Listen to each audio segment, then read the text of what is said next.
Assalamualaikum warahmatullahi wabarakatuh. Salam sejahtera buat saudaraku di mana saja berada, Adam Hawa. Saya Hakim Muhammad Suani ingin menyampaikan sesuatu atau berbagi sesuatu, barangkali ada manfaat. Tapi sebelum lanjut, saya beri judul dulu, namanya Tertipu. Tertipu. Ciri-ciri orang mudah tertipu. Satu, biasanya orang itu suka memuji-muji dirinya, berbangga diri yang berkelebihan. Itu satu. Yang kedua, orang itu senang dipuji. Senang dipuji yang berkelebihan. Yang ketiga, tenggelam atau terlena dalam sebuah pujian. Tiga hal itu kebiasaan orang, ciri-ciri orang mudah tertipu. Jadi kalau yang satu itu, orang ini selalu membanggakan dirinya, itu biasanya suka lebih mudah ya merendahkan orang lain, menganggap dirinya itu lebih berguna ketimbang orang lain. Seolah-olah dia paling hebat, seolah-olah dia paling bagus. Itu biasanya. Sehingga lebih gampang merendahkan orang lain. Itu biasanya. Yang kedua, orang senang dipuji orang yang berkelebihan. Yang berlebihan. Orang seperti ini biasanya kurang teliti. Kenapa begitu? Karena gini, orang yang memuji kita itu, kita tidak tahu maksud dia itu. Apakah dia itu memuji kita itu maksudnya, apakah dia itu memuji kita ini atau memuji Anda itu memang tulus, atau punya maksud-maksud tertentu. Kita tidak tahu itu semua. Yang tahu cuma dirinya. Walaupun ya kita tetap harus bersangka yang baik, biar bagaimanapun. Ya, tapi setidaknya kita pun harus teliti. Anda harus teliti. Manakala ada orang yang memuji diri Anda. Karena begini, tiap-tiap perkataan itu punya maksud. Dan tiap-tiap maksud itu punya tujuan. Maka ketika si pemuji itu sampai kepada sebuah tujuan, biasanya Anda kurang berhati lagi. Tidak masalah sih kalau Anda itu tulus, kalau Anda itu ikhlas, tidak masalah. Tapi kan sudah disebutkan ciri-ciri orang yang mudah tertipu.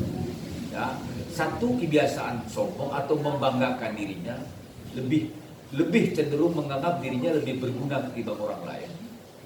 Itu biasanya. Yang kedua itu selalu terlena dalam pujian orang. Yang ketiga, kita tenggelam. Nah, kita sampai di kedua tadi. Senang berkelebihan. Akibatnya tidak teliti, malas berpikir. Kita tidak tahu apa tujuan orang itu memujimu. Apakah dia tulus atau punya maksud kepada diri Anda. Kan tadi kita ulang lagi bahasa ini. Tiap-tiap perkataan itu punya maksud. Tiap-tiap maksud punya tujuan. Maka ketika si pemuji itu sampai kepada tujuan, diri Anda sudah kurang berarti lagi. Begitu maksud saya. Yang ketiga, tenggelam, terlena dalam sebuah pujian. Maka akibatnya biasanya cenderung malas. Malas berpikir, malas meneliti. Ingat, tiap-tiap isi akan mencari wadah. Tiap-tiap isi akan mencari wadah. Ketika wadah itu rusak, dia akan mencari wadah yang lain. Maka kesimpulannya, kita harus hati-hati dalam menyikapi sebuah kehidupan. Terus Kita mencari solusinya sekarang. Gimana ya caranya? Supaya kita ini tidak mudah tertipu. Gitu. Solusinya begini. Yang pertama sekali, kita itu biasakan, didasari oleh ketuhanan. Di mana saja, kapan saja, kita selalu ingat kepada Tuhan.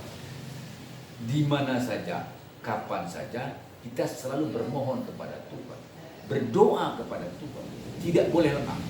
Itu yang pertama. Yang kedua, biasakan hidup itu tenang. Di mana saja, kapan saja, biasakan tenang.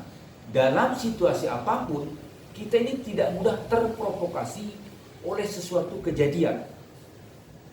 Umpamanya, kita melihat sesuatu kejadian atau mendengar sesuatu kejadian, kita panik, seolah-olah itu adalah kebenaran kejadian yang sesungguhnya.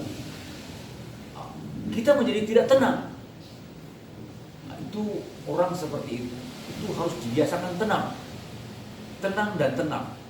Makanya tadi di awal, biasakan hidup itu bertuhan, bermohon, berdoa. Jadi kita menjadi tenang dalam situasi apapun, dalam kondisi apapun. Kita tidak mudah terprovokasi oleh kejadian apapun. Itu yang kedua. Yang ketiga, kalau kita tidak paham, kalau Anda tidak paham, kalau kita tidak paham, tanya kepada orang yang menurut pikiran Anda, menurut pikiran kita, orang itu bisa atau bisa dipercaya. Orang itu sanggup memecahkan, menenangkan, memberi saran kepada kita, dan memang bisa dipercaya. Bisa gurumu, bisa keluargamu, bisa sahabat. Bisa. Nah, jadi yang pertama, biasakan hidup itu bertuhan.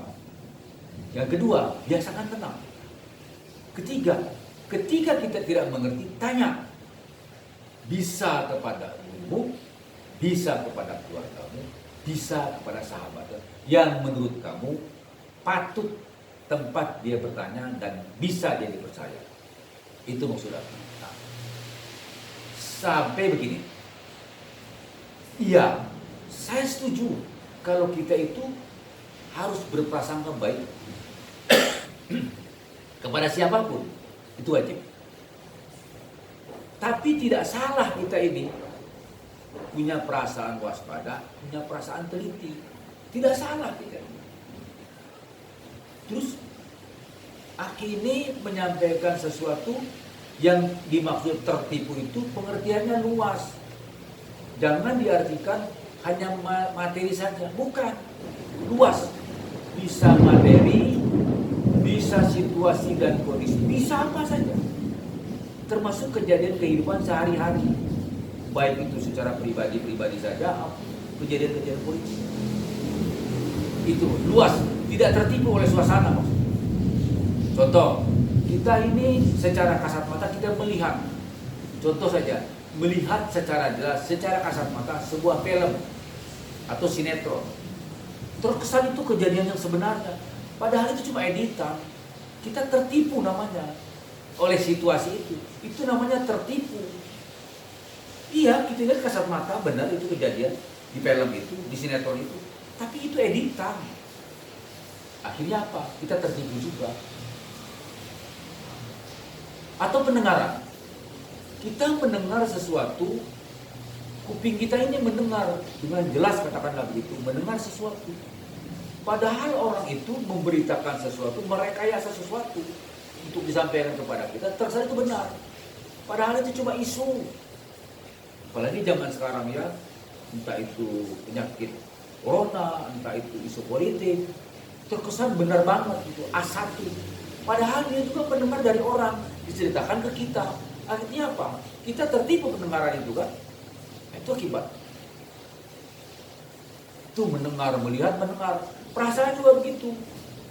Pada saat perasaan itu rusuh, ya tidak tenang atau galau lah ya, itu mudah sekali terpengaruh, mudah sekali dipengaruhi. maka akibatnya akan terseret-seret kepada hal-hal yang tidak menyenangkan. Itu akibatnya. Jangan biarkan iblis itu masuk ke dalam relung hati kita. Jangan biarkan itu. Situlah perlu waspada. Tapi saya sarankan, saya ulang-ulang ya. Tetap Aki sarankan bahwa kita ini harus berprasangka baik kepada setiap orang. Itu setuju. Nah, jadi untuk hal-hal yang demikian saya sampaikan itu, saya menambahkan sedikit begini. Sebenarnya orang yang nipu dengan orang yang ditipu itu sama, tidak ada bedanya. Menurut kacamata lahir, iya beda. Yang nipu itu yang akan merugikan, yang ditipu orang yang dirugikan. Tapi sebenarnya menurut pandangan saya secara pribadi loh ya, menurut pandangan saya secara pribadi, orang yang nipu itu orang yang membawa sifat iblis. Itu saya bilang. Orang yang ditipu itu orang yang dibiarkan oleh Tuhan atau tidak ditolong Tuhan. Maka akibatnya terjadi sesuatu hal-hal yang tidak menyenangkan. Makanya saya bilang tadi, biasakan dekat dan berdoa dengan Tuhan. Biasakan tenang dan tenang. Biasakan manakala kita tidak mengerti atau tidak paham, tanya kepada orang menurut pandangan kita patut atau bisa kita tanya dan bisa dipercaya. Bisa gurumu, bisa keluargamu, bisa juga sahabat. Inilah sepenggal cerita dalam mengarungi sebuah kehidupan. Dan saya mohon maaf kalau tata cara penyampaian ini kurang, ya menurut penilaian sahabat-sahabat, tolong dimaklumi. Karena saya Aki Muhammad Suhan ini bukan siapa-siapa, hanya sekedar berbagi dari sebuah pengalaman hidup. Barangkali ada manfaat, itu saja. Lebih kurangnya saya mohon maaf dan tolong dimaafkan yang sedalam-dalamnya. Assalamualaikum warahmatullahi wabarakatuh. Salam sejahtera buat saudara-saudaraku, sahabatku di mana saja berada. Amin.